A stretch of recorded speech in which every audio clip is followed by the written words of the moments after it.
Сайн байцгаана уу хүүхдүүдээ. Багш нь өнөөдөр та нарт П хорлоогийн туулайн бүжин үлгэрийг ярьж өгье.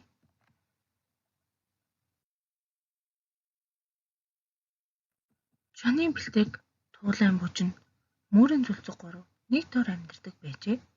Нэгэн өдөр гурвал явж хоол одж идэх тухай ярилцав.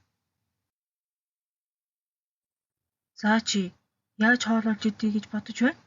Гэж мөрийн зүлцэг чонын бэлтгэрнээс асуужээ. Би ч аав ээж шигээ ураг барьж идэх гэж бодож байна. Харин чи яа гэж бодож байна?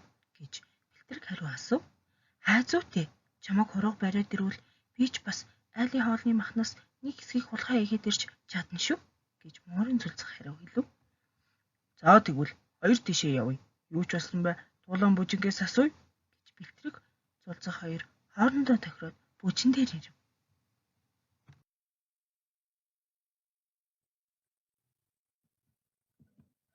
За муу чадалгүй бүжин чи яаж хоол олж идэх гэж санаж байна? Гэж бэлтэрэг өмгтөөгөр асуув.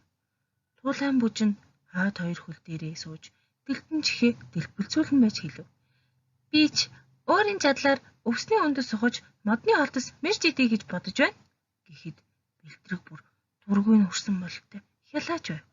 Мөрийн зүлцэгч төдийл тааламжгүй байдлаар нүдэн анивчин хөлнийхөө шилбэг доолоолоо. За тэгвэл хоёулаа явж ир чадал арга залаараа хоолоо олж идье. Энэ муу бүжин өвсний өндөс модны холдос идээд турж өхөл үхэг. Бидэнд ямар амаа байна? Хоёул явъя гэж бэлтэрэг цулцганд хэлв.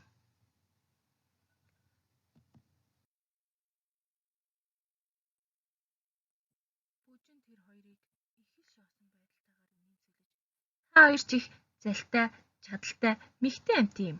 Гэхдээ та хоёрын чадал зайл бол газар бүрийн төмөн амтан жишигдэх муу зайл. Тэнэг чадал байна да. Би ч бас чадалгүй дорой амтан биш шүү. Харин хариун цагаан сэтгэлээр өөрийн хүч хөдөлмөрөөр хоолоо олж идвэл төмөн амтан намайг буруушаахгүй байх гэж бодож байна.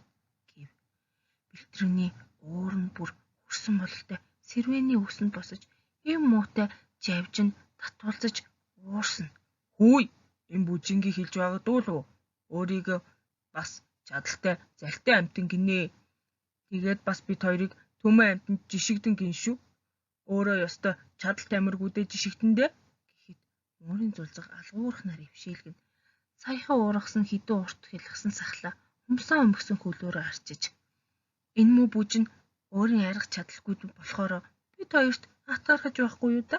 Би өрөөс туулай зураг мэтийн амьтдыг харахаас дургуун хүрдэг юм гэж хэмсгээр хэлв. Бүжин хоёр чихээ өргөд нилээд зоримгоор би ч та хоёр шиг зал тэнэг чадал гаргая гэвэл чадна. Гэхдээ олон амьтны сэтгэлийг зовоорсон тийм муухай юм хийхийг хизээч хүсэхгүй. Гагцгүй үнэн шударгаыг л эрхэмлэн. Та хоёр харайхаараач миний өмнө гарахгүй, дэгдэгт ирвэхээрээч миний түрүүнд орохгүй. Бэлэг авьяасаараа ч арайд авахгүй байх. Гэвч би та хоёрын өмнө бардаж байгаа юм шүү.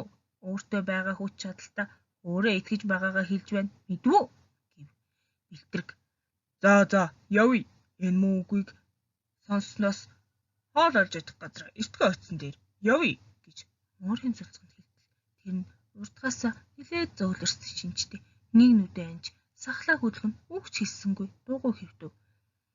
Хэрв та нарыг ариун шударгаар амьдрий гэвэл би та хоёрт мах олж өгж болно шүү гэж бүжин дахин хэлв. Чи яаж олох вэ? Чамд хэн мах өгөх юм? Гэж бэлтэрэг асуув. Хийн ч өгж болно. Ариун шударга юмд араатан жигүүртэн алин ч гэсэн туслан шүү дээ гэж бүжин хэлв. За бас худал хэлэх нь явъя гэж бэлтэрэг мөрийн зүлцгийг урт хөлөөрөө хэд самарсан боловч зүлцэг хөдөлсөнгүй зөвхөн нүдээ үл мэдэг нээж за юу босон ч үүнийг мах олж ирэхийг үзье.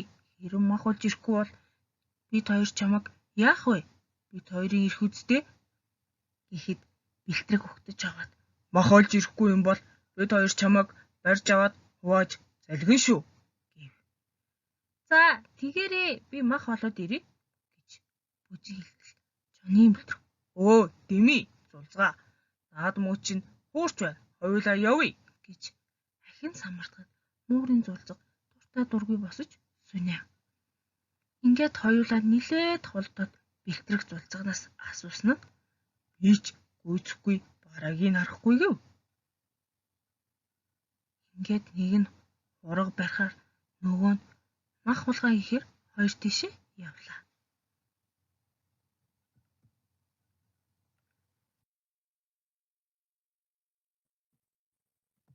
Чоны бэлтрэг ойролцоо хайлын хурганаас хулгай хийх гэж яваад хотож нохой төөгдөнд арай ядна амь гарчээ.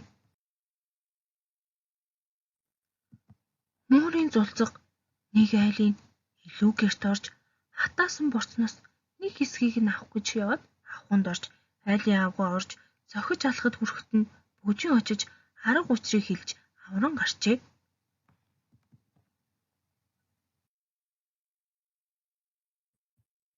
Гэртээ буцаж ирээд бүжин "За, хулгай хийн ураг барина гэдэг ямар байна да?" гэж нөгөө хоёроос асуужээ.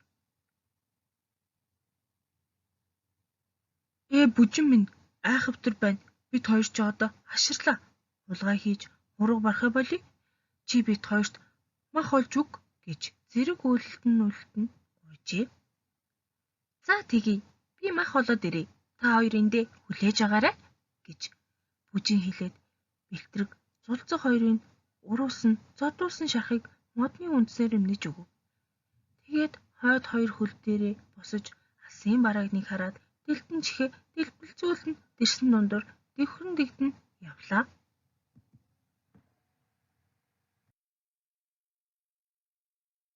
Бүжин урд таних уулын өвгөнийг очлоо.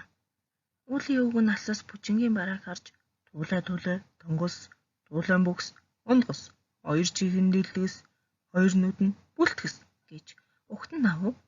Бүжин өвгөний өмнө нэрч хийсэн нь "Надтай хамт байдаг бэлтрэг муурын зулцаг хоёр өвгөнт минь орлгүй ураг барина хулгай хийн гэж явж байгаа. Нэг нь хотож нохой төөгдөж хонх борбоо оруулаад нөгөө нь үхтлээ зодуулаад арай хийж амьд гарав. Тэгээд би тэр хоёрт мах олж өгөх гэж ирлээ. Өвгөнгөө та надаар чихэр өвсний үндэс ухуулж аваад оронд нь тэр хоёрыг татгах мах өгнө үү?" гэв. Уулын өвгөн дуртай зөвшөөрөв. Бүжин хоёр том ботны уруулыг ухаж чихэр өвсний үнцийг гаргаж өгөв. Тэгтэн уулын өвгөн хоёр хэсэг том мах авч өгөөд "Чи өдөр бүр ирж ядад өвсний үндэс гаргаж өгөөд мах авч байгаарай" гэж хэлжээ.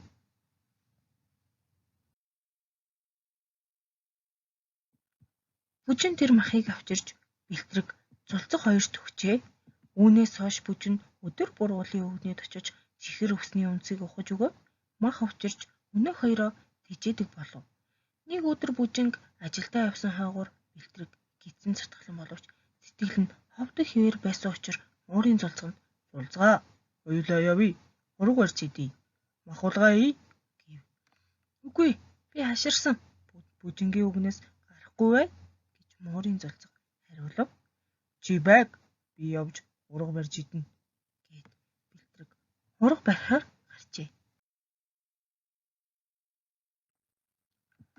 Түрүүчийн айлын урган дээр очвол хотож нохой хонгодох болов уу хэмээн айгаад өөр нэг айлын урга руу гитэж яв.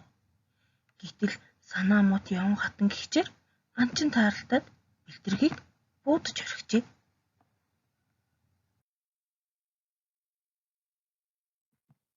Муурын зулцаг үүнээс сургаал авч хий санаагаа бүр орхино. Тулайн бүжинтэй эв найртай нэгтэн суух болжээ. Бүжин муурын зулцгийг өдөр бүр дагуулж өвсний үндэс ухуулж суугасан тул сүүлдээ өөрөө уулын өвгөнд өвсний үндэс ухаж өгөөд оронд нь мах авч иддэг болж гин. Ингээд амар сайхандаа жаргажээ. Үлгэрээ анхааралтай сонссон хүүхэд багчуудтай баярлалаа. Баяртай хүүхдүүдээ.